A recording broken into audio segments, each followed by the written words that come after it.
Engineer VJ Villafuerte, the founder and president of Kipap Learning Corporation.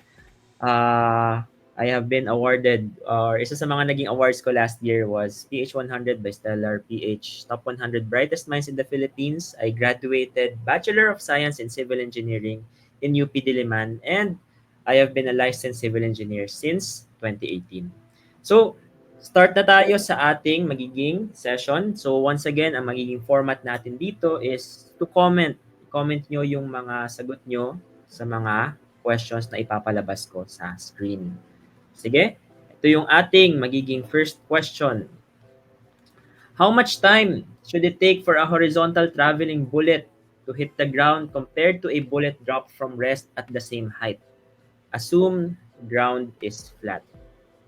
So, kunyari daw meron kayong dalawang bullet. Okay? May dalawang bullet kayo. Yung isang bullet, finar nyo from a gun horizontally. Yung isa naman, drinop nyo from the same height ng gun papunta sa ground. Sino daw ang tatama sa ground? Sino yung unang tatama sa ground?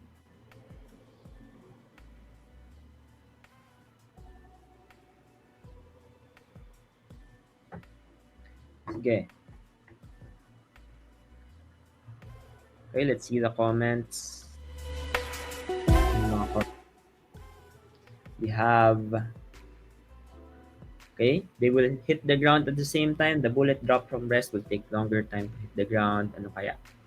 Oh, iba-iba yung mga nakukuha nating response. Meron nagsasabi na same time daw sila magda-drop sa ground.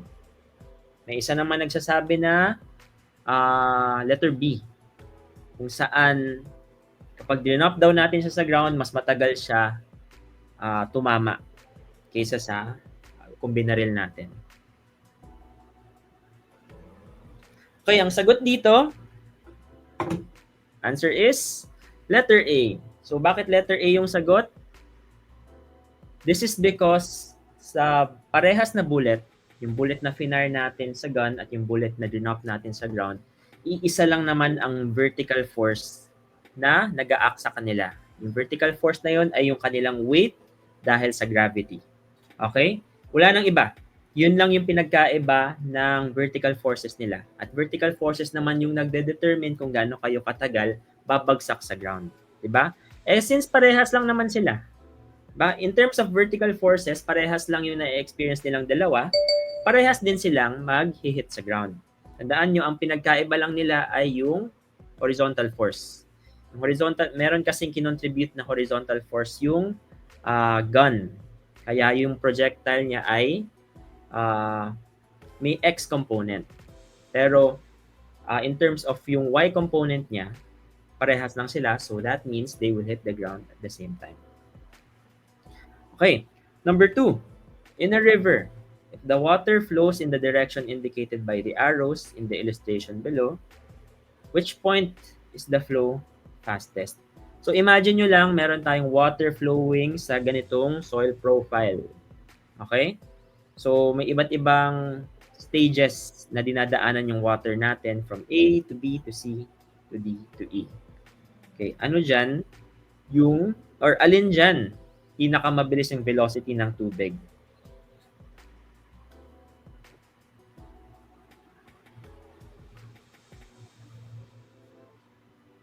So again, make sure na sagutan natin yung question kasi yung highest scorer natin for all sessions will be awarded an scholar ng Bayan Book. So yun, meron na kayong free reviewer kapag nakakasagot kayo ng questions. So, sabi daw ng ilan, letter C. Sige, tingnan natin ano pa yung mga sagot ng iba.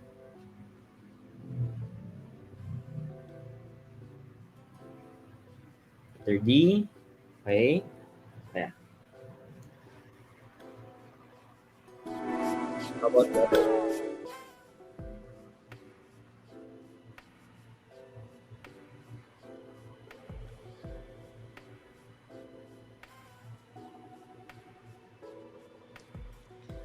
Okay, parang hati. C at D yung ating top contenders. So, ano yung sagot dito? This is letter C. Okay, bakit? Bakit letter C? Titingnan natin ano ba yung forces, what are the factors ba affecting yung velocity or yung flow ng tubig? Sige, start tayo dito sa point A. Point A, ang nag-a-affect lang sa kanya is yung current flow ng water. Di ba? Pinupush ng water particles yung bawat isa, kaya siya nagpo-flow from A to B. Yung B naman, syempre dito na nagsisimula mag-act yung gravity, yung force due to gravity. So, may expect nyo sa B, dahil kasi simula pa lang 'di ba mag-act ng gravity, konti pa lang yung magiging velocity niya. In a way na magma-maximize yung velocity ng water particles natin at point C. Kasi at point C, doon pa lang magsa-start tumigil yung flow ng water sa vertical direction. 'Di ba? Sa C, na-experience na ng water yung acceleration due to gravity. Diba? Sa B, nagsisimula pa lang, pero sa C, doon na niya fully na-experience yung acceleration. Pero natigil naman na ulit yun at point B, kung saan horizontal na ulit yung flow nila at syempre yung point E, biglang tataas kayo ulit. So, tamang sagot dito is yun, letter C. Again, bakit hindi B? Kasi sa B pa lang sa B pa lang ng water particles na i-experience yung simula ng acceleration due to gravity. And syempre, wala naman kayong initial wala naman kayong initial vertical velocity. 'Di ba? So, start from zero pa muna tayo. Once na nasa C na, doon na tayo nagkakaroon ng initial vertical velocity. So, sagot dyan is letter C. Number 3, a particle moving in one dimension has the following position versus time plot. What can you say about the particle's velocity V and acceleration A? So, yun. Meron tayong position versus time. So, tatandaan nyo crucial kung anong type ng graph ito. This is a position versus time or yung XT graph. So, ano daw? Yung signs ng velocity at acceleration.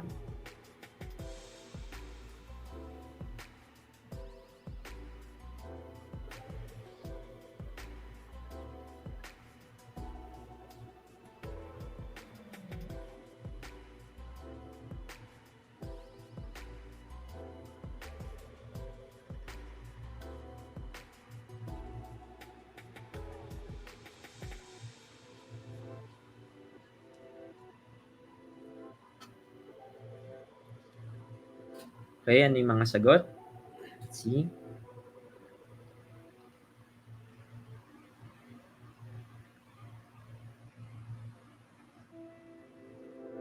Okay, mukhang tama naman lahat ng nasa comments. Ang sagot natin dito would be, letter D. Okay, so bakit letter D? So, titingnan natin, again, this is a position versus time graph. Okay? Yung ibig sabihin nun, yung slope ng isang position versus time graph indicates yung kanyang velocity. Kasi kung makikita nyo rin, diba? Nag-start tayo sa positive na position, nag-end tayo sa negative position. Kung isipin nyo yun, yung car, diba? Kunyari, yung car natin, nag-start siya kunyari, meron tayong racetrack. Tapos may kotse. Nag-start siya somewhere along the racetrack, pero tingnan nyo, as time passes, napunta ulit siya sa starting line at umatras pa siya pabalik. Diba? Napunta na siya sa negative na position. Ang ibig sabihin nun, yung sign ng ating velocity ay equal sa 0. Or yung sign ng velocity ay negative. Okay? Negative yung ating velocity. And ang isa pa namang indicator nun is yung slope ng ating position versus time. Kung saan negative slope, ibig sabihin nun negative velocity. Ngayon naman, para sa acceleration, masasabi ba natin yung acceleration from the position time graph? Okay? Masasabi ba natin yung kanyang acceleration? Yes. Masasabi natin. Anong acceleration niya? Acceleration niya ay equal sa 0. Yun. Bakit 0? Kasi, yun, bakit 0?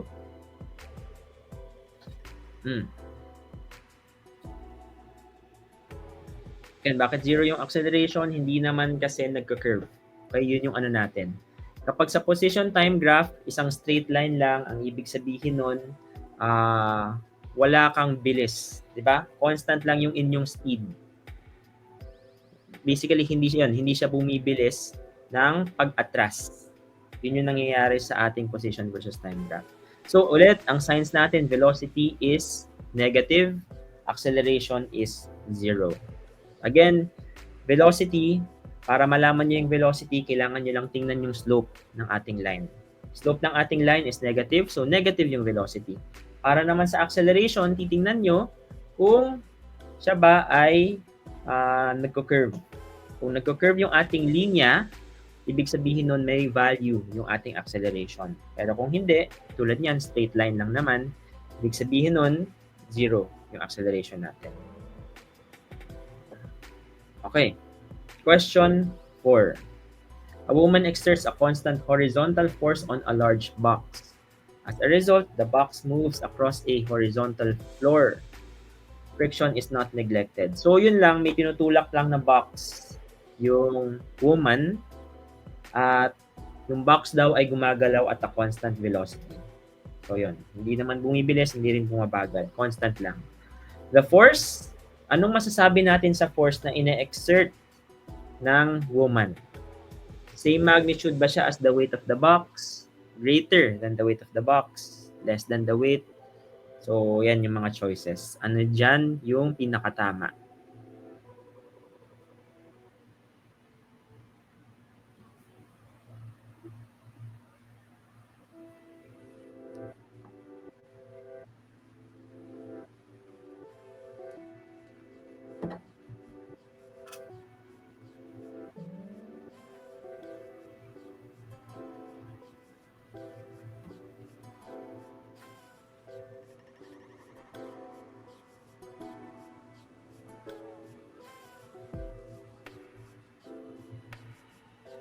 Okay, ano kaya dyan?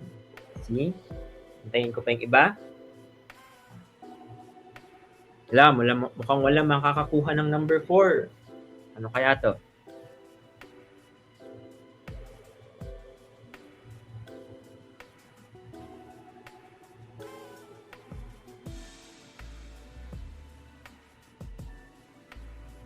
Okay, again, maganda na malaman natin yung concept dito.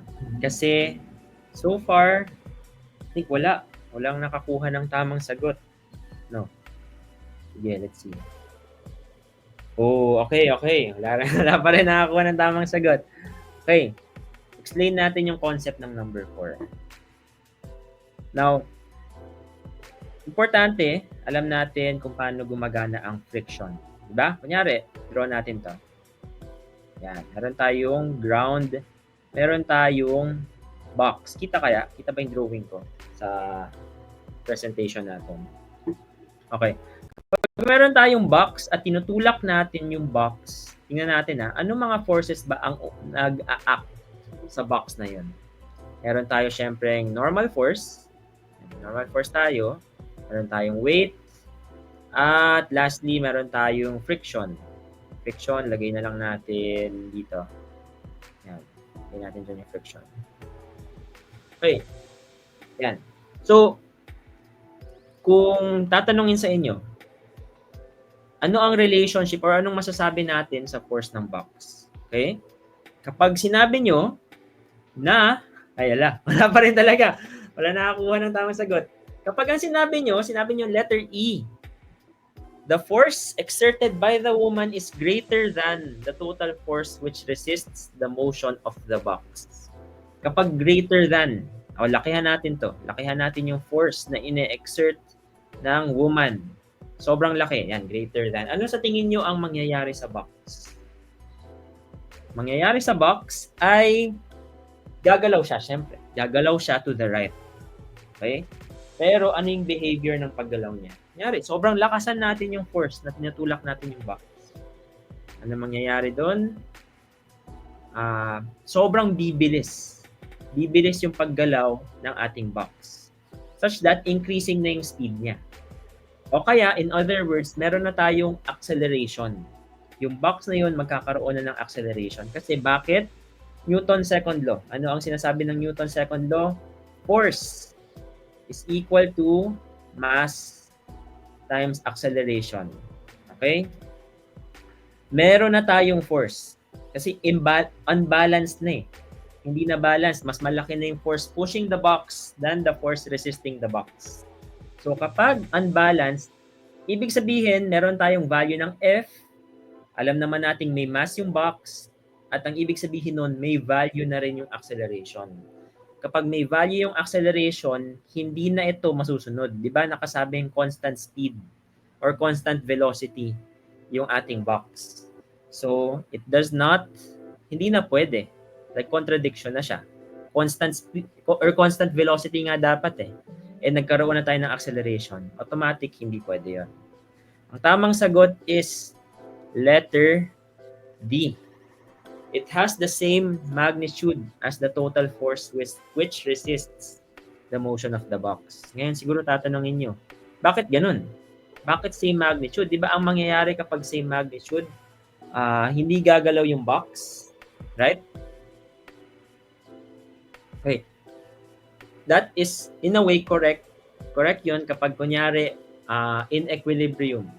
Diba? In equilibrium. Equal yung force na pagtulak ng woman sa force ng pagre-resist ng box. That means hindi gagalaw yung box. Right? Pero, pwede naman ang mangyari, kasi sabi constant velocity lang eh. Right? Pwede ang mangyari, gumagalaw yung box and nagka-cancel out. They just cancel out enough. Diba? Para gumalaw yung box at a constant speed. Gets? Okay? O kaya, in a way, ano to? How do we explain this na? It is as if, kunyari, di ba, kunyari nasa space. Meron tayong object na nasa space. At, tinulak lang natin siya isang beses. Tinulak lang natin siya isang beses, tapos wala na. Like, in-stop na natin yung pagtulak na yun. Di ba, ang mangyayari, wala namang force na na-experience yung ating object, yung ating rock sa space. Pero gagalaw pa rin siya forever. Right? Gagalaw pa rin siya forever hanggang may other force na magsa-stop sa kanya.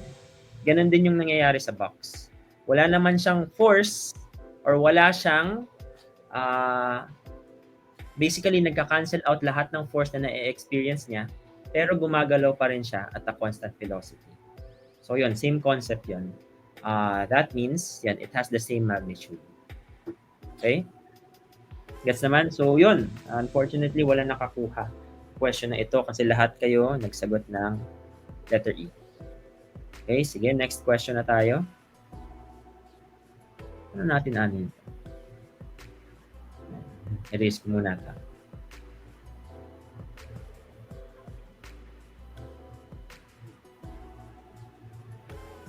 Four identical resistors are connected as shown.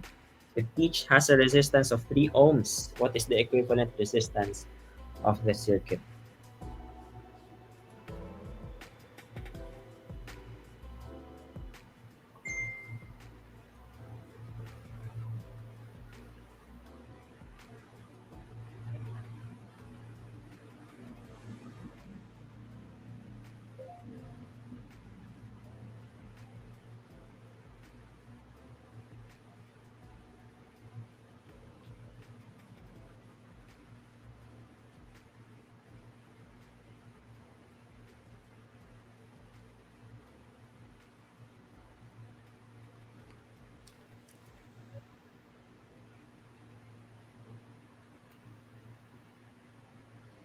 Okay, sagot na.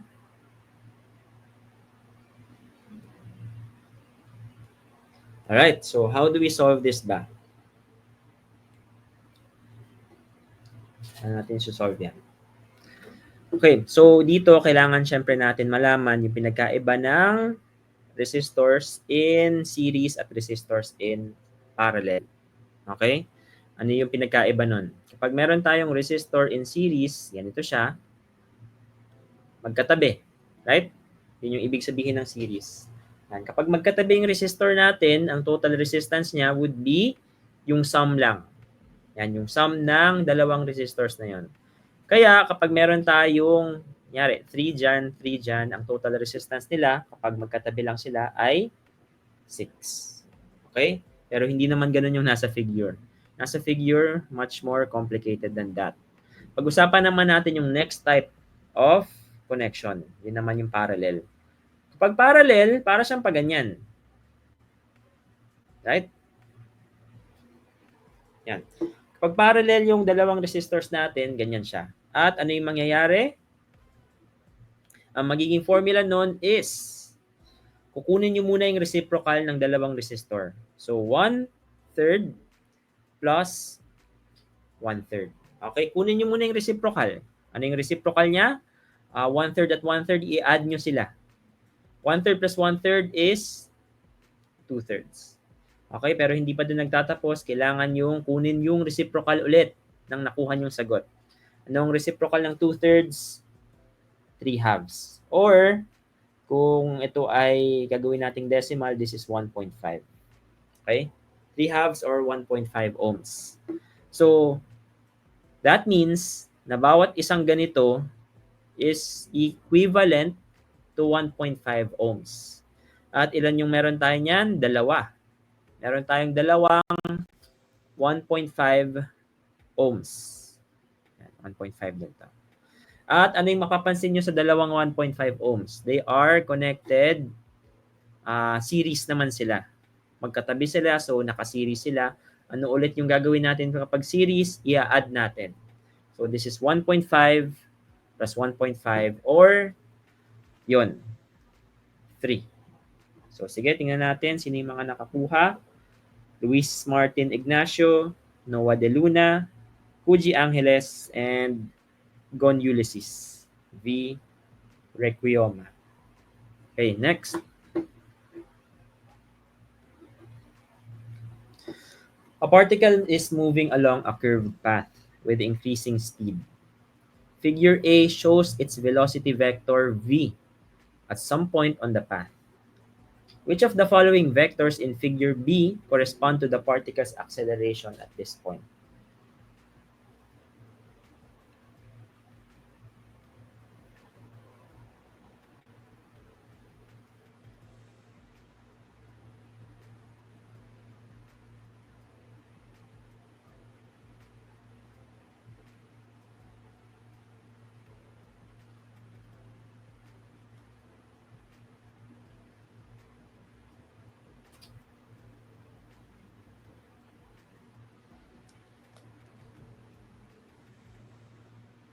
Okay.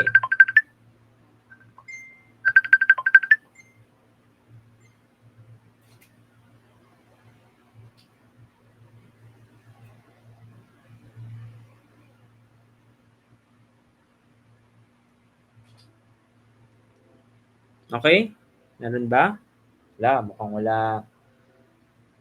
Ayun, may isa. May isa nakakuha. Sige, ano yung sagot natin dito?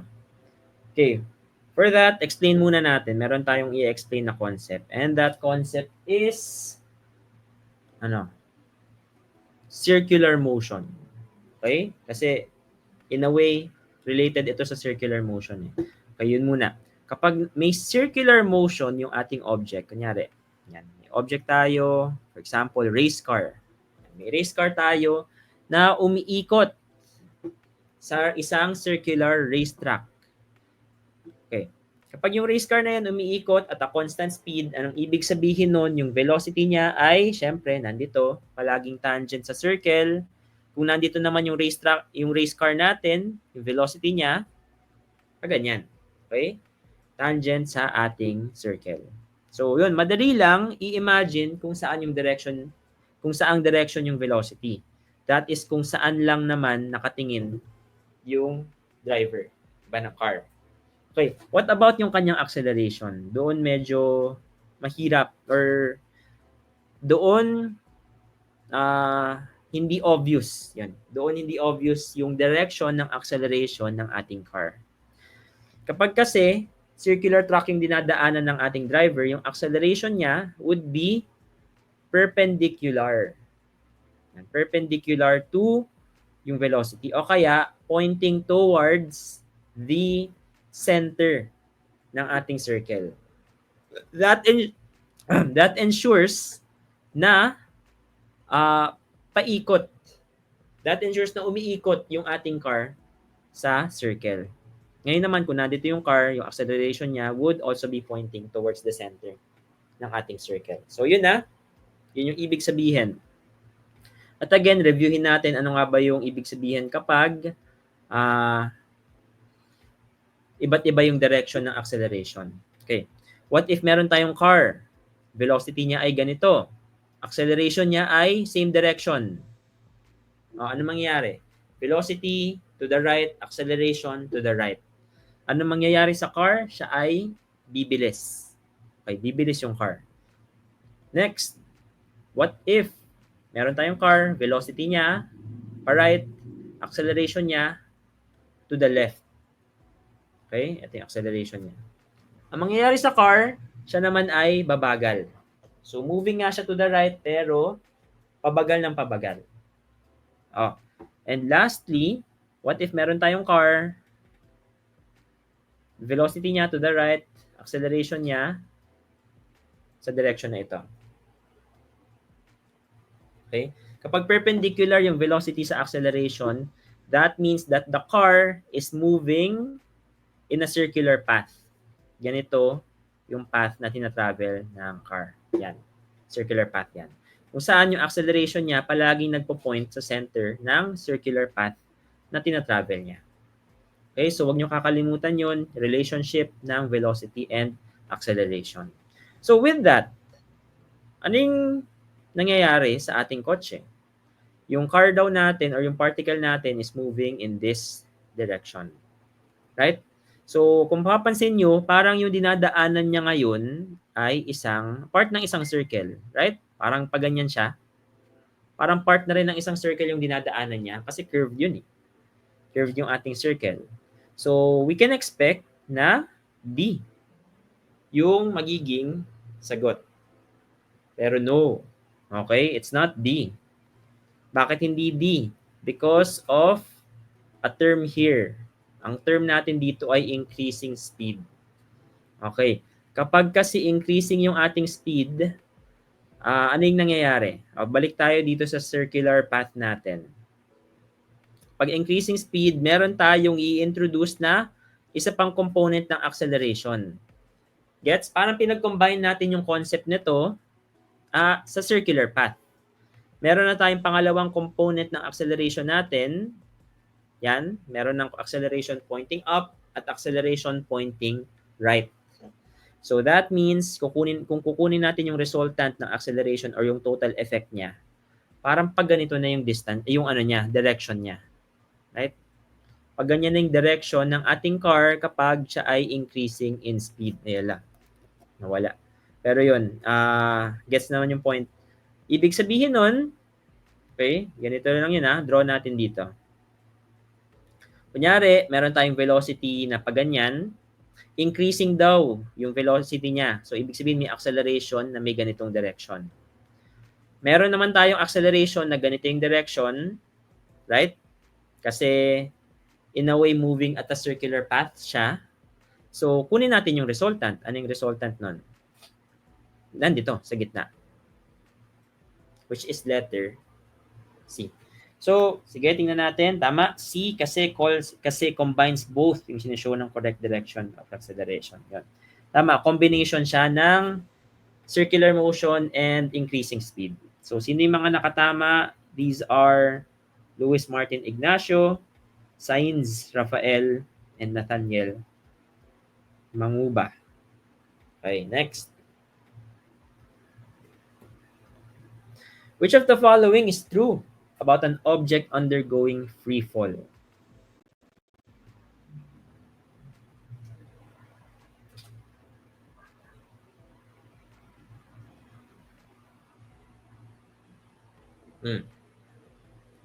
Ano daw yung velocity at acceleration ng isang object undergoing free fall?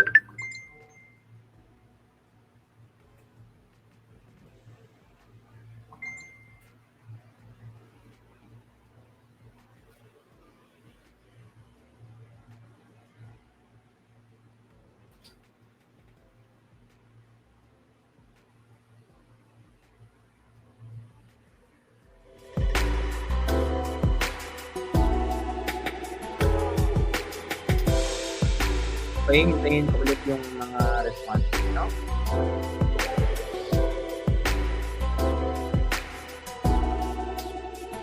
Alright. Okay, time's up. Paano natin sasagutan to? An object undergoing free fall. Draw natin siya. Yari, ganyan siya. An object undergoing free fall. Meron kayong bato, yan, tinunong nyo upwards, di ba ganyan yung magiging projectile niya or yung trajectory niya. Okay. Now, lahat ng choices, reference yung ating object at its peak. Diba? Ano daw yung ating velocity at acceleration at its peak? Ito. Ay, free fall lang pala. Ay, tama, free fall. Yeah. Or, in a way, baka ganito yung iniisip niya. Drop, ganito wait lang, i-erase natin siya. Object daw, tinapon nyo pataas, then bumalik siya pababa. Yan. Okay? So, ganun. Tinapon nyo yung bato straight upwards. Tapos, syempre, babalik siya sa inyo. Ano daw yung mangyayari sa kanya at its peak? Okay. Ang velocity niya, syempre, kung i-imagine nyo, yung bato natin, aakyat muna, tapos kapag nasa peak na siya, titigil siya momentarily. Diba, try nyo magbato ng kahit ano ngayon, pataas. May point doon kung saan titigil momentarily yung ating object bago siya bumalik pababa. So, at that moment, or at its peak, 0 yung kanyang velocity. So, it has 0 velocity. Ano naman yung acceleration niya? Acceleration niya is non-changing. Okay? Non-changing. Palagi ang acceleration ng isang object na undergoing free fall ay isa lang, 9.81 meters per second squared. Basta nasa Earth kayo. Syempre, iba yung acceleration kapag nasa ibang planeta na. Pero sa Earth, approximately 9.81 meters per second squared yung acceleration nyo. At uniform yan. Kahit anong object yung ibato nyo. Kahit malaki or maliit, mabigat, magaan, as long as walang air resistance, lahat ng object ay nagpo-fall sa Earth at the same rate. Okay, given uniform or walang air resistance. Pag may air resistance, syempre mas mabagal na yan. Yun. Pero, in general naman, yun nga, 0 velocity, pero non-zero yung acceleration. Non-zero kasi ito nga yung value niya, 9.81 meters per second squared. Okay, so maraming nakatama. Sino yung mga nakatama? Nathaniel Magbanwa, Sainz Rafael, Ashley Nicole Biseles, hindi ko sure kung ano yung mga pronunciation pero Luis Martin Ignacio, Hannah Sparkles, and Cassandra Denise Durana. Okay. Yeah, next question tayo.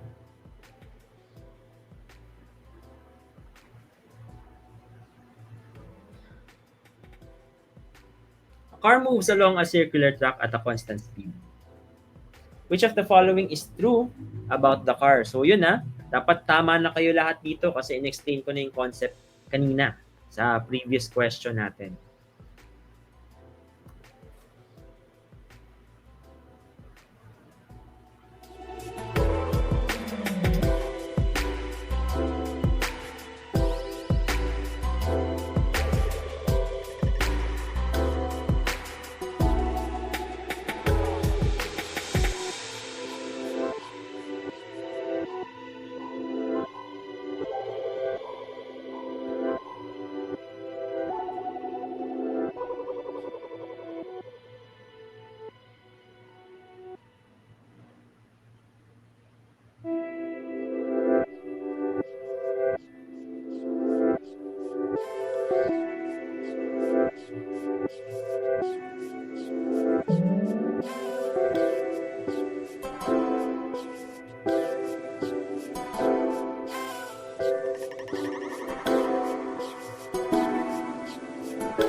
Ay, dami pala.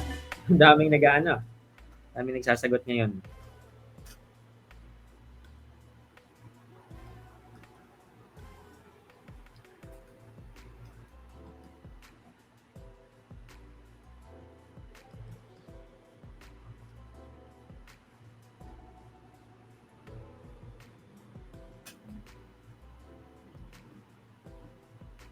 Okay.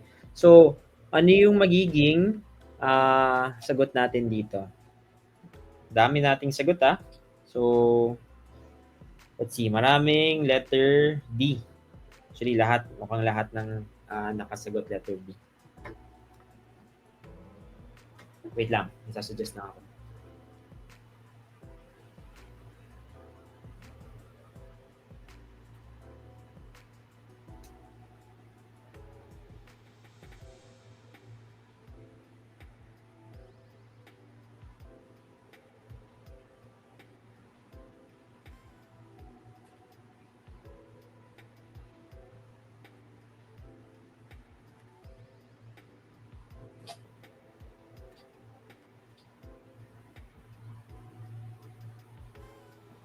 Wait lang.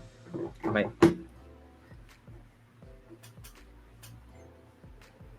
Alright. Sige. A car moves along a circular track at a constant speed. I-draw natin yung car natin. Circular track. Ito yung car. Constant speed. So, meron siyang velocity na pag ganito direction. Meron siyang acceleration na pag ganiting direction. And as you can see, both non-zero yung velocity and acceleration. Kasi may value naman silang dalawa eh.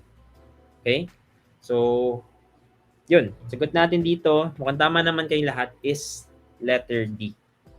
Okay. Next.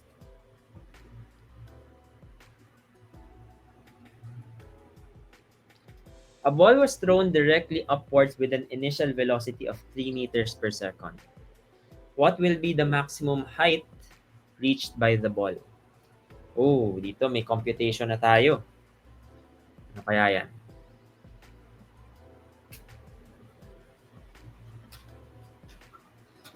Yun na, dapat dito alam natin yung mga equations involving free fall. So sige, bigyan ko muna kayong time to compute. Then, comment nyo lang kung anong sagot nyo.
Oh, may ba? C. C daw yung sagot ng karamihan. Okay. Bibigyan pa ba nating time? Mukhang okay na, no? Kasi simple ano lang naman siya. Simple problem lang siya. Okay, so for this, yan. Ano yung mga equations ba na gagamitin natin? Okay. Kapag magko-compute na kayo ng mga distances, velocities ng object under free fall, dito na tayo gagamit ng kinematic equations. Ano ulit ang mga kinematic equations? These are, ano yun? XF, tandaan nyo to very important to. Alam ko sa lahat ng, yun, sobrang common ito sa mga college entrance exam questions. Okay. At xf is equal to x naught plus v naught t plus 1/2 a t squared. Ano pa? Vf squared is equal to V naught squared plus 2a x. And anong isa? Vf is equal to V naught plus 80. Yan. Kahit yung tatlong yan lang, yung i-memorize nyo, okay na. Okay. Ngayon, after natin ma-memorize yung tatlong ito, kailangan nating i-decide ano ba ang gagamitin natin for this problem. Tingnan natin yung mga given. Initial velocity na 3 meters per second. Lahat naman sila may V naught. Ito, at ito. So, okay lang. What will be the maximum height reached by the ball? Okay, maximum height reached by the ball. Paano yan? Ano yung mga alam natin sa maximum height niya? Ang alam natin, sa maximum height, di ba na ano na natin to, na-discuss natin to? At its maximum height, yung velocity final or yung velocity sa maximum height ay equal sa 0. So, dapat may velocity final tayo. Okay? O, yung next na lang. Tinatanong din dito yung maximum height. Maximum height, ano ba yon? This is, ano siya? This is yung XF. Right? Or yung final na height. Or syempre, hindi na ito. Hindi na yung third. Kasi sa third equation, may time kayo eh. Hindi naman minimension yung time dito. Ibig sabihin, ito na yun. Vf squared is equal to V naught squared plus 2ax. Yung x dyan is yung height or yung distance traveled by that object, which same lang naman sa height. So, okay, yung second equation yung gagamitin natin. Plug in na lang natin yung mga given. Okay? So, what are the given? Final velocity is 0 squared is equal to, and yung initial velocity, 3 squared plus 2, ano yung acceleration? Tandaan nyo, kapag free fall tayo, ang acceleration ay gravity, which is equal to 9.81 na negative. Bakit negative? Kasi pababa yung direction ng gravity. At syempre, binato natin siya pataas or yung 3 meters per second na yun ay pataas. So, dapat lang magkaiba sila ng sign. And then x. Yun yung unknown natin. Okay? And then, syempre, itatranspose natin. Lipat lang natin ito sa kabila. Magkakaroon tayo ng... Ano yung 2 times 9.81? This is 19.62, di ba? 19.62 is equal to... Or 19.62x is equal to 9. Is equal to 9. Right? Tama naman? Tama yung math ko? Okay, 19.62x is equal to 9. And then, isolate x lang. X is equal to 9 over 19.62. Okay. Ngayon, tatanungin nyo ako, ano ba, equal ba saan to? Kailangan pa ba natin mag-divide? Hindi na. Okay, wag na kayo magde-divide. Walang calculator na pwedeng gamitin sa UPCAT. Pero, for this particular question, baka natatempt kayong mag-divide. Divide ko na lang yung 9 by 19.62. Wag, matagal yon. Ang gawin nyo, tingnan nyo yung choices. Okay? 0.15, 0.92, 0.46, at 0.54. Makikita natin na ano ba ang relation ng 9 sa 19.62. Di ba parang kalahati? Right? Kalahati ng 19.62 ay 9. So, around half yung pagpipilian natin na choices. Ito lang yun. Ngayon, kung tatanungin nyo, ano ba siya? Meron pa rin dalawa eh. 0.46 o 0.54? Titingnan nyo dito. Is 9 less than or more than half ng 19.62? Kasi di ba kapag tinimes natin yung 9, magiging 18.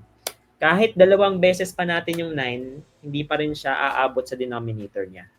So, ibig sabihin, less than half siya. Okay, kaya ang sagot dyan is letter C. Okay? So, yun, again, wag na kayong mag-divide. Kayang-kaya naman yung sagutan ng just estimating. Okay? Gamit yung choices. Okay, next. Which of the following quantities is a vector? Acceleration, speed, distance, temperature, mass.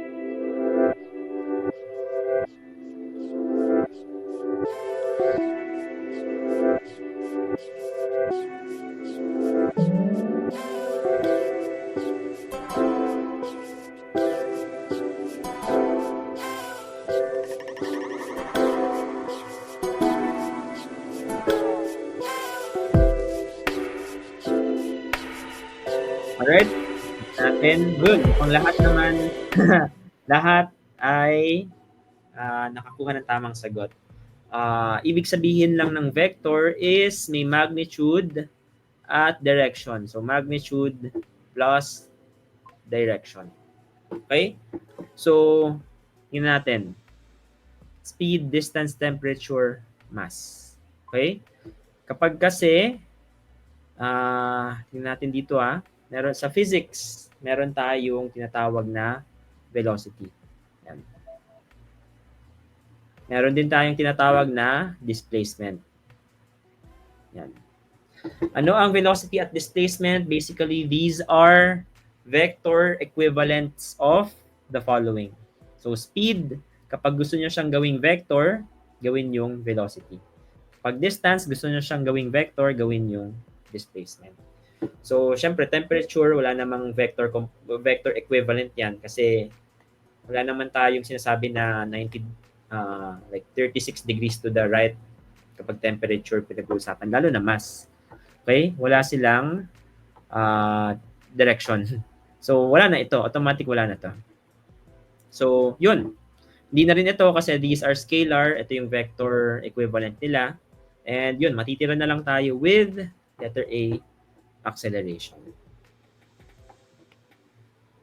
Right? Sige, next. Last question for physics. Bago tayo mag-break. A sound wave travels through air at a speed of 340 meters per second. If its frequency is 680 hertz, what is its wavelength?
Okay?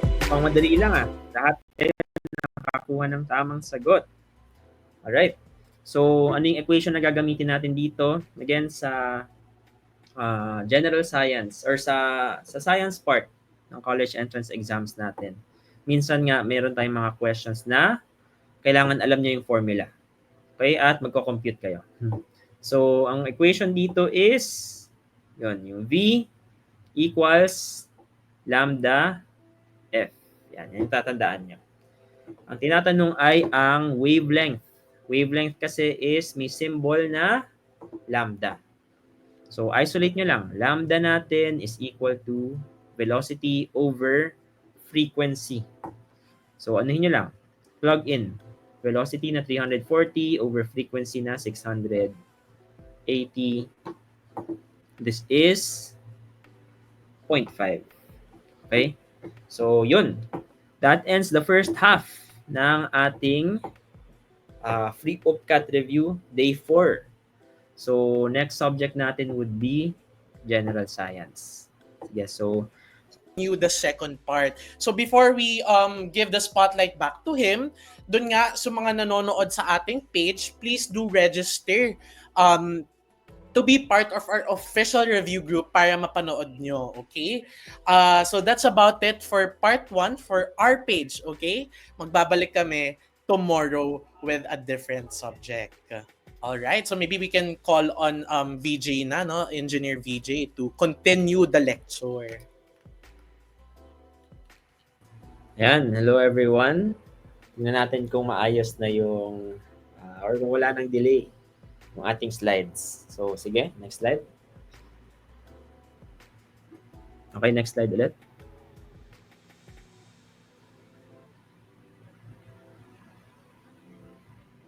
Hello, next slide. Yan, okay.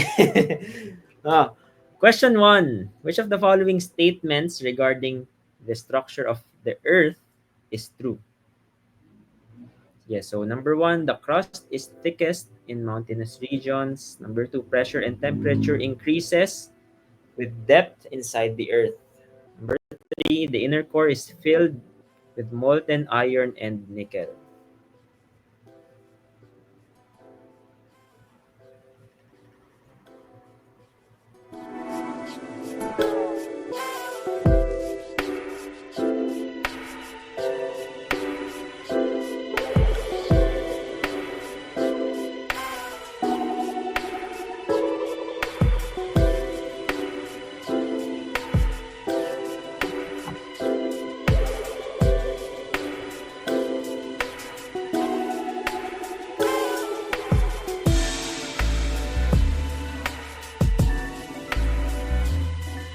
Okay, marami na ulit nagsasagot.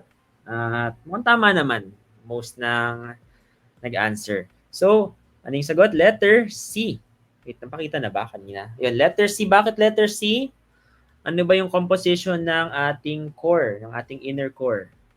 Well, yung composition niya is also iron and nickel. Pero, ang mali dyan would be yung word na molten. Okay? Hindi molten ang ating inner core. Ating inner core ay solid. So, kaya mali yung number 3. And ang tamang ano lang, tamang answers ay 1 and 2. Okay? Kasi obvious din eh.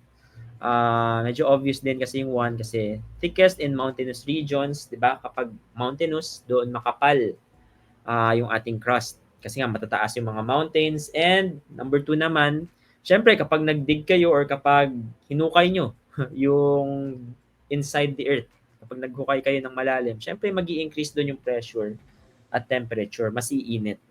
Okay, sige, next. Okay, medyo mahaba yung question 2 natin. Although it is the highest point from sea level, Mount Everest is not the farthest point from the center of the Earth. Mount Chimborazo in Ecuador and Mount Huascaran, tama ba yung pagkabasa ko? Huascaran in Peru hold that title. Why is this so? So isipin nyo, kahit daw pinakamatangkad or pinakamataas na mountain ng Mount Everest, hindi daw yun yung pinakamalayo mula sa center ng Earth. Bakit daw? Bakit kaya?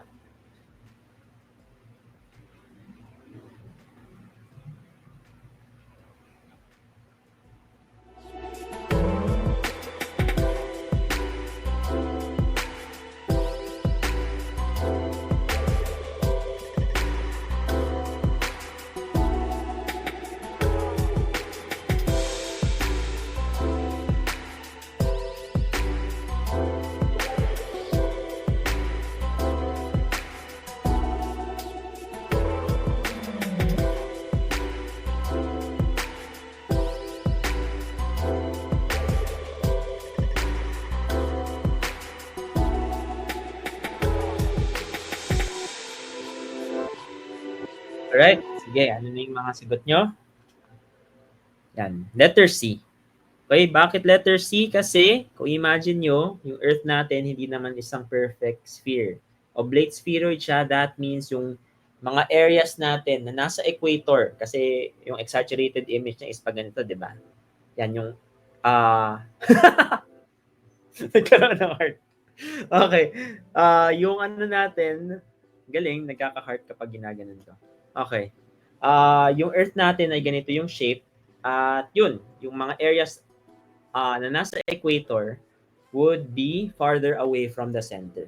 And as it turns out, di ba, yung Mount Chimborazo daw, na nasa Ecuador, a country na nasa equator, kaya nga yun yung pangalan niya, Ecuador, ay mas malayo sa center compared sa Mount Everest. So, yun, sagot natin is letter C. Okay, next. Next, di ko rin in-expect na magkaka-heart pala pagka nag-ano ako. The asthenosphere, the layer of transition zone before the mantle layer. is composed of soft but not molten rocks. Why is this so?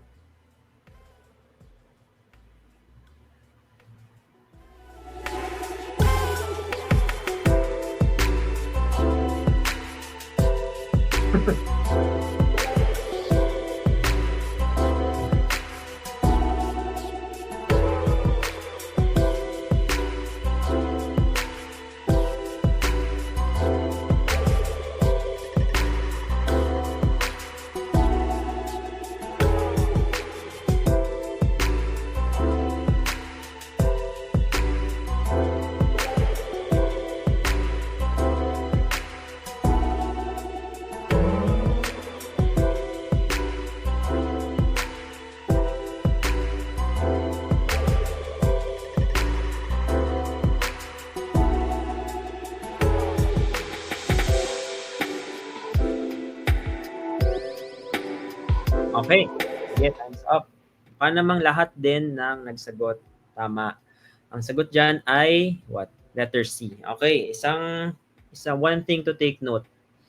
Yung state ng matter, by state ng matter, solid, liquid, or gas. Akala nyo or siguro, for some of you, aakalain nyo na it is just dependent on temperature. Diba? Kasi obvious naman eh. Ice, kapag ininitan natin, magiging water.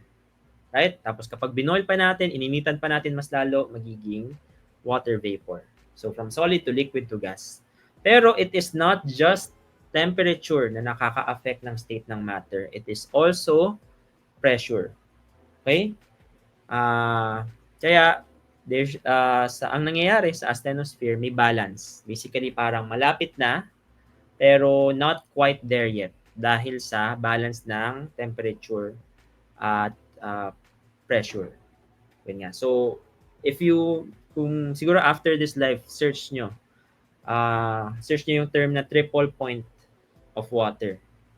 Yan. Triple point of water is a combination ng temperature and pressure kung saan lahat ng states ng matter from solid, liquid, gas ay nagko-coexist. So, ang ganda rin niya ma-experience in real life. Kasi na-try namin yun sa isang experiment ng high school.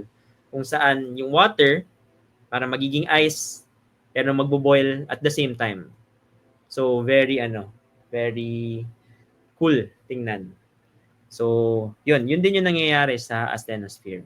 Basically, may balance lang. Kaya, yun yung state niya ngayon. Soft, pero not quite there yet. Not quite molten.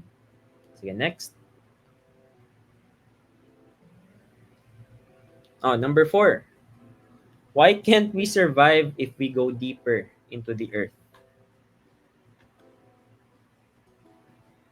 So, very open-ended na to.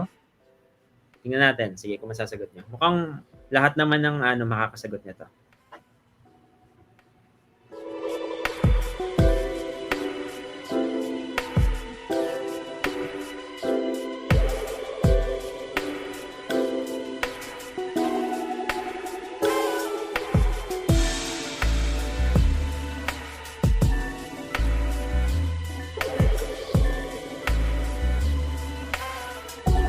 Alright, sige.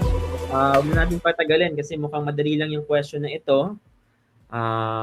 Ayun. B, the immense pressure would crush us. And mainly because yung ibang choices ay mukhang obviously wrong. Kasi hindi naman malamig sa Earth. Tapos wala namang savage inhabitants doon. Tapos syempre hindi yung oxygen yung makakapatay sa atin. Yun, immense pressure talaga. And even siguro yung temperature din. Okay, next.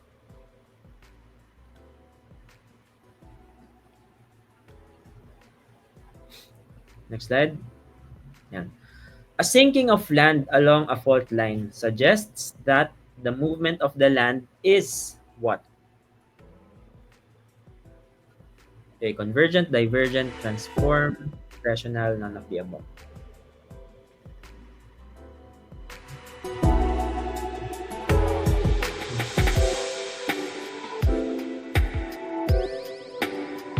Yeah, may nagsagot. Pwede din daw E sa previous question, meaning hindi daw tayo makaka-survive kasi sa lack of oxygen. Okay. Pero I think ang mauuna doon, ang mauuna would be yung intense ano talaga, no? Intense pressure at temperature. Sige, next. Ay, yan. Next question. Anong sagot nyo? Mukhang hati tayo, ah. May nagsasagot convergent, may nagsasagot divergent. Ayun. Nireveal na yung sagot. A, convergent. So baka malilito kayo. Di ba sinking? Di ba pagka nagda-diverge, sinking yung ano, tawag sa gitna? Pag nagda-diverge, ano naman ako. So imagine nyo, ano yung nangyayari sa divergent? Naghihiwalay yung ating dalawang tectonic plate. Okay? Pero hindi sinking yung defined doon. Kasi kapag convergent ang nangyayari, isipin nyo, ito yung isang fault line, tapos ito yung isa, gumaganon. Diba? Kapag nag-aano sila, convergent, gumaganon. Itong part na ito, nagsisync sa plate na ito. So, yun yung nangyayari. Yun yung mas apt na definition natin ng syncing. So, sagot sa number 5 is letter A. Okay, next. Okay. Question 6. Based on Mohs scale of hardness, which mineral could scratch an unknown mineral with the hardness scale of 5.5? So, this is also kapag alam nyo lang or familiar lang kayo sa table na ito, very easy. Masasagot nyo yung question na to.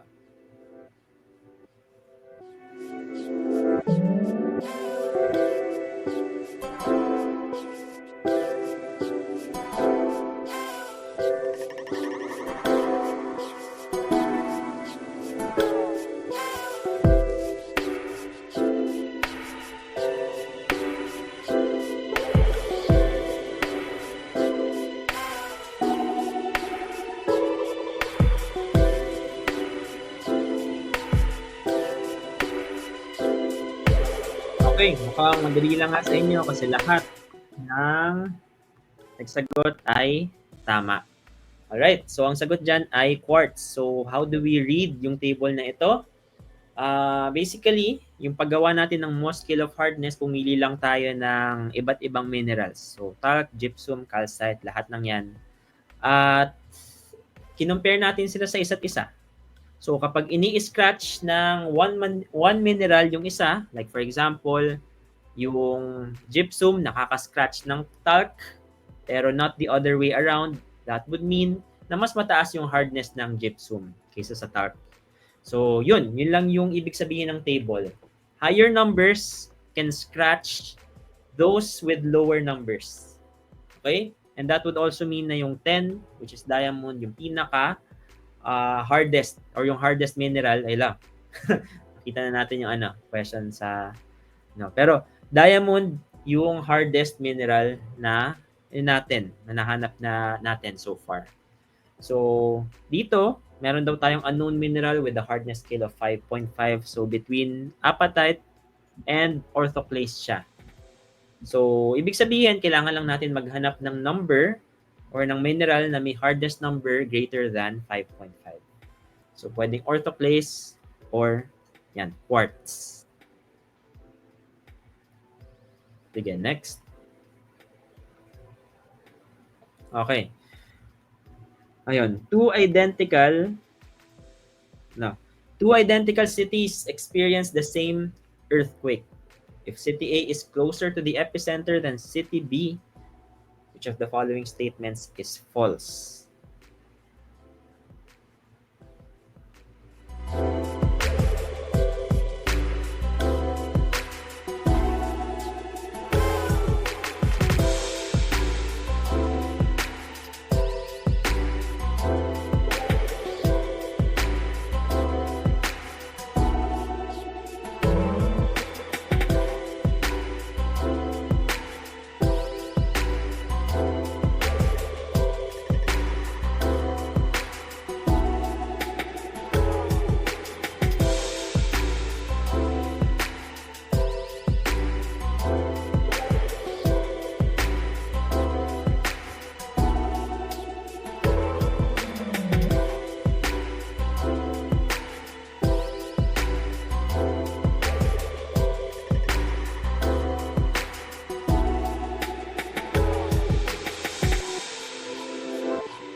Okay, ano dyan? Ano yung tamang sagot? Okay, tingnan natin yung answer. Letter B. Okay, bakit letter B? So, ano daw dito yung false? Yun huwag kayong malilito. Tinatanong dyan, anong statement yung false? So, lahat dapat ng other choices ay totoo. So, with that, kailangan natin palang i-differentiate muna ano ba ang magnitude, ano ang intensity. Okay. Magnitude refers to yung mismong lakas ng ating earthquake. So, in a vacuum. Like ano yung gaano ka intense ba or gaano kalakas nga yung pag-shake ng ground. Yun yung mini-measure ng magnitude. Okay, intensity naman is dependent on yung damage. Yung damage sa isang city. Okay, or yung damage sa isang area. Like for example, meron tayong earthquake occurring sa kunyari sa mga ocean. Kunyari, earthquake occurring at the oceans. Saan wala namang tao na nandun. Pwedeng yung earthquake na yun, sobrang laki ng magnitude, pero wala namang intensity. Like walang intensity kahit saan. Or kahit saang may naninirahan. Kahit saang city. Kapag very remote yung ating earthquake. So tingnan natin. Kapag daw same earthquake ang na-experience nila City A at City B, ang pinagkaiba lang is mas malapit si City A. Tingnan natin City A will experience a greater intensity than City B. So mukhang tama. Ito, kasi doon nag-originate yung earthquake sa City A So bago pa man siya mag-disperse, na-experience na agad ni City A yung ating earthquake. So mas malakas din yung kanyang intensity. Letter C naman, City B will experience a weaker intensity than City A. So, kung mapapansin nyo, both A and C mean the same thing. Diba? So, kunyari, very hindi nyo alam yung concept ng magnitude at intensity. Nakita nyo lang ito sa UPCAT or other college entrance exams. The fact na same yung sinasabi ng letters A at C would automatically mean na eliminated na sila sa choices. 'Di ba? Kasi they mean the same thing Kung mas malakas yung intensity ni A, ibig sabihin mas mahina yung intensity ni B. So, yun, automatic eliminated na silang dalawa. City A will experience the same magnitude as City B. City A will experience the earthquake sooner than City B. So, yung E, mukhang tama lang din. Kasi mas malapit si City A sa earthquake, so ibig sabihin mas soon or mas mabilis niyang ma-experience yung earthquake. So wala na rin si E, sino na lang? D at B na lang. So yun, again, magnitude is the same for everyone, intensity lang yung magbabago. Kaya tama rin si letter D. So yun, ang natitira na lang would be letter B, which says City B will experience a greater magnitude than City A, which is wrong. Kasi nga, magnitude is the same for everyone. Or iisa lang yung magnitude ng bawat earthquake. Okay, next. Question 8. Tides occur because of the centrifugal force of the Earth-Moon system as well as ano pa yung mga factors affecting tides.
Okay, mukhang iba-iba. Kaya dito yan. Okay. Tides occur because of the centrifugal force. So, ano daw yung tides? Ano yung nagkakos ng tides? So, I think, no, na-explain na ba or naturo, at least sa amin, naturo to noong elementary. Di ba kapag daw meron tayong high tide at low tide? Ano ba yung nagkakos ng high tide at low tide? Yun ay ang moon. Or specifically, yung pull ng moon sa waters ng ating earth. So, syempre, dahil malaking object din naman yung moon, meron siyang sarili niyang gravity. And in a way, dahil malapit din siya sa Earth, naapektuhan ng gravity ng moon yung ating Earth, particularly yung waters niya. So, dahil may high tide at low kaya may high tide at low tide dahil sa gravitational force ng moon sa Earth. Right? Ayun, tama rin And isa pang again, very common misconception na yung mga malalaking objects lang yung may gravity. Hindi. Ito, natutunan ko rin to nung I think high school or college na lahat ng object, actually kahit tayo, meron tayong gravity. Okay? So meron ganun, di ba? May gravity tayo. Ang ibig sabihin din nun, pag kunyari magkasama yung dalawang tao, in a way, may gravitational force yung bawat tao sa kasama niya. The thing lang nga is, sobrang hina noon. Okay, sobrang hina ng force noon. Na almost, or talagang negligible na siya. Okay, pero merong ganun. Kasi di ba may formula tayo na gravity is a factor of yung size ng isang object at yung distance niya from other objects. So, yung gravitational force nun is affected by those two factors. So, yun. Yun lang naman. Another trivia na hindi lang yung celestial bodies yung may gravity, pati rin lahat ng objects may gravity. Yun nga lang, mahina na force ng gravity. As it takes a big object or a very large object to have a significant effect sa other objects. Okay, next.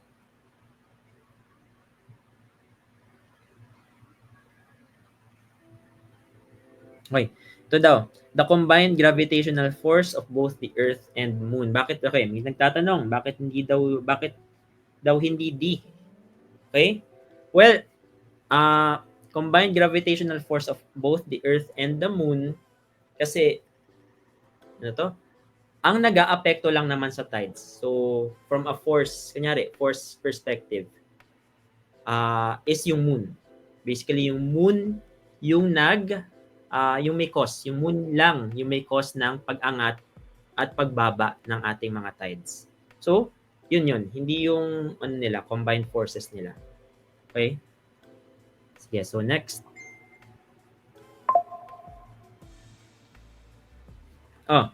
Which of the following gives the correct order of the layers of the atmosphere? Yan, dapat din alam natin yung bawat layer ng atmosphere and ano yung mga properties nila.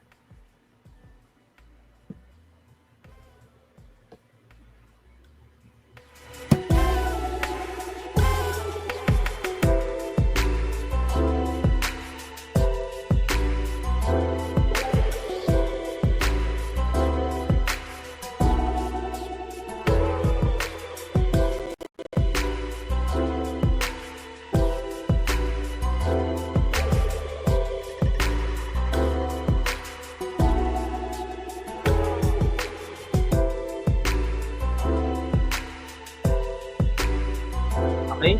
Sige. The answer. So, yun. Tama lahat ng nagsagot. It is letter C. Meaning, from lowest to highest, meron tayong troposphere, and then next stratosphere, and then meso, and then thermo, and then exo. So, yun yung iba't ibang layers ng atmosphere. And dapat alam nyo yung iba't ibang properties ng layers na yan. Okay? Such that kung ano ba yung fluctuations ng temperature nila, diba? Ang graph nun ay parang ganun, increasing then decreasing, increasing, decreasing yung temperature. So, kailangan alam nyo yun and kung ano yung mga nakikita sa bawat layer na yan. So, yun. After this after this live, pwede nyo yan. Madali lang naman yun. Like, i-search nyo lang layers of the atmosphere. Tapos doon nyo makikita yung mga illustrations. Kung ano yung mga makikita nyo sa bawat layer. Yun, meron nag-comment. May, Tropa Santa Mesa, there's X. Okay, yun. Pwede rin kayong maggawa ng mnemonic device, di ba? Para mas madali nyong maalala yung order ng iba't ibang layers. Alright, sige, next. Question 10, which of these is not in SI units? Gram, meter, second, Kelvin, mole.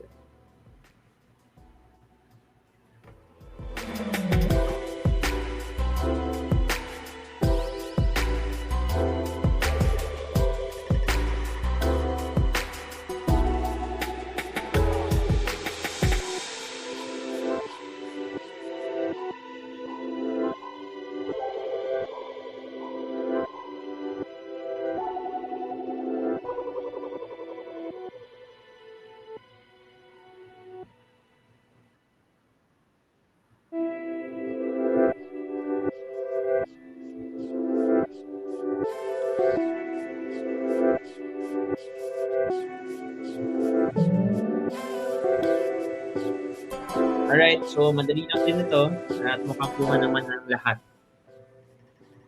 So, ang hindi lang nasa SI units is the gram. Okay, nung bata ako, hindi ko rin ma-accept yan. Kasi, ang SI unit for mass is a kilogram. Hindi ko siya na-accept noon kasi bakit may prefix agad-agad. Di ba, kilogram is parang mas malaki na sa 1 gram. So, yun, apparently, yung SI unit talaga for mass is a kilogram. Talagang meron siyang prefix na. Ayun. So, next. Next question. Yan, okay. Question 11. How many significant figures does this number have? Okay, very tricky. 50830. Okay, 0.0050830. Ano kaya yung significant? Ilan yung significant figures dyan?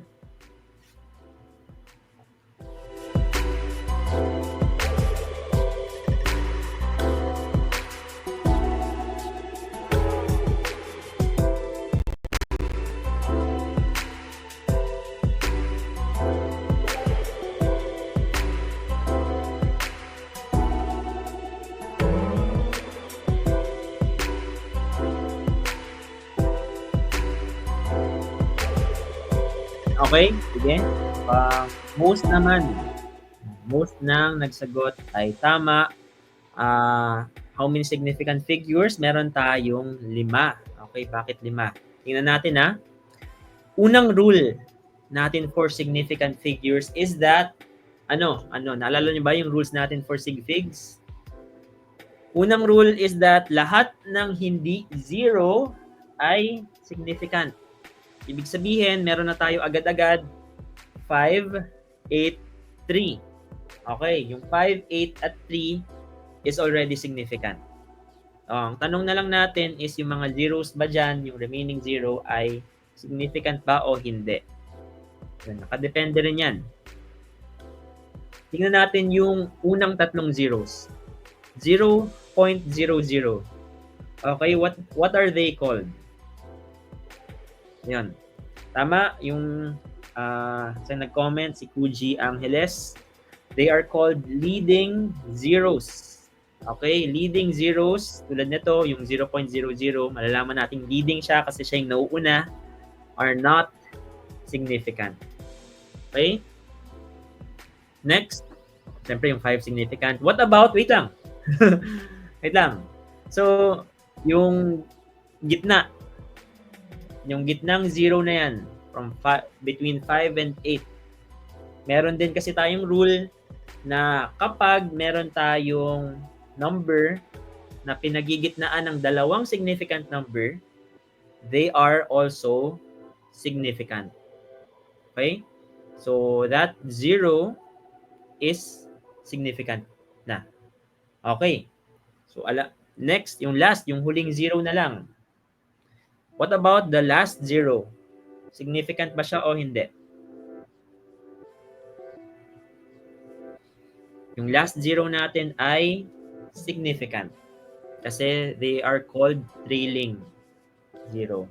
At yun, trailing zeros are considered significant. So, tingnan natin, hindi ba counted as significant din ng zeros after the decimal point? Hindi, kasi leading zero sila eh. Okay? Leading zero yan. Oo, trailing zeros ay kasama, leading zeros ay hindi. Yun. A question, what if lagyan ko ng 1? Diba? What if lagyan ko ng 1 sa unahan? So, ibig sabihin 10.0050830. Ano mangyayari? Mas tingin nyo mangyayari? Ilagyan ko ng 1. Ilan na yung magiging significant figures niya?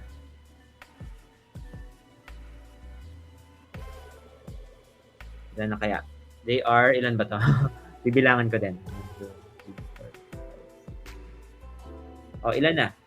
Pag nilagyan ko ng 1 or naging 10, 8 ba? 8?